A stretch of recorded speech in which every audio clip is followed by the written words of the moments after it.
As desavinzas entre FCC e a Mancomunidade de Municipios Serra do Barbanza, entidade que xestiona a planta de recollida de lixo de Lousame, que empregan, ademais deste último municipio, outros concellos como de Muros, Portodosón ou Noia, están a crear novos problemas no servizo de recollida de lixo. Non era un problema novo, as constantes avarías nos vehículos que a empresa utiliza e que non poden realizar a súa tarefa están a provocar que o lixo se acumule de xeito notable a carón dos contedores.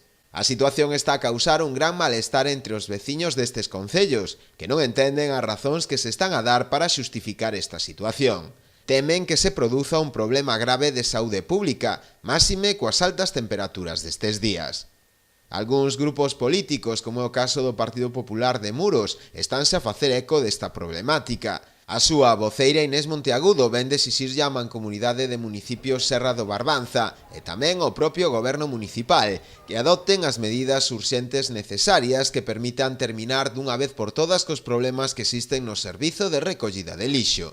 Tamén a Marea de Noia lle solicitou ao alcalde Santiago Freire que se decrete unha intervención temporal para garantir a salubridade das rúas ata que se arranxen os camións. E así, na fin de semana na que a vila celebra ademais a súa feira medieval, non se acumule máis lixo.